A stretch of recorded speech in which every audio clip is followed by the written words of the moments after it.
Tonight's dramatic CBS miniseries was not fiction. It was based on a true story from our area. Tonight, Channel 2's Mary Murphy tells the real story, including a chilling jailhouse interview with the killer. You will find him in a place they call the dungeon, an imposing figure pumped up from daily prison bodybuilding. Ask him if he's a sociopath, and Dr. Ken Taylor tells you to check his references.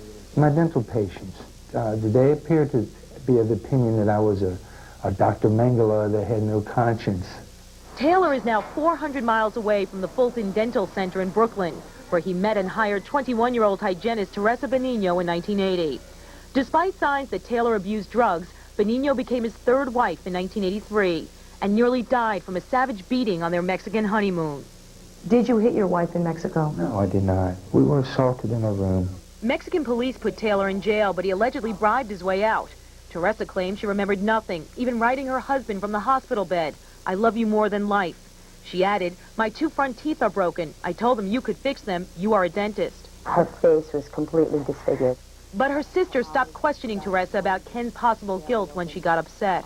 We had no choice but to believe his story. Come on. A year later, this home video showed a smiling Teresa Taylor with her new baby Philip, a young mother who still took codeine to deal with residual pain. Yet hours after this video was made, Mrs. Taylor was dead inside the couple's New Jersey home with 9 skull fractures.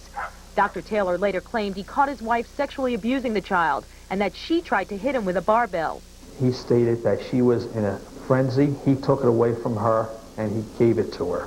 When he gave that explanation of how this happened, it was so absurd. Absurd when you consider Taylor hid the crime for a week, initially telling Teresa's family she had checked into drug rehab.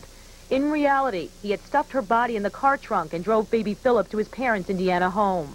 On the trip back, Taylor dumped his wife's body in Pennsylvania, only confessing after police confronted him with a bloody earring. Why did you carry Teresa's body around for 4 days? There again, had to do something. I had to take my son to Indiana to be safe.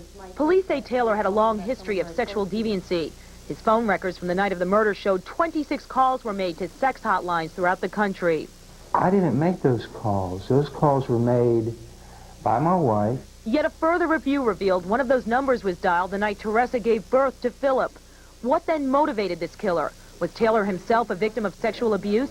Police think it's possible. Questioned by his psychiatrist under the influence of truth serum, Taylor, who was born in Cincinnati, mentioned a sleazy couple in Ohio. Who was that sleazy couple in Ohio? You're asking me something I cannot tell you because I won't. It's not in those people's interests. Well, why do they need to have something told that happened, what, 42, probably at least 35, 36 years ago, maybe? So something did happen. Something I knew of. Yes, something I knew of. It happened to you? No, it did not happen to me. I don't know why you're doing this, Mary. I've never been sexually abused. In our next report, what happened to baby Philip?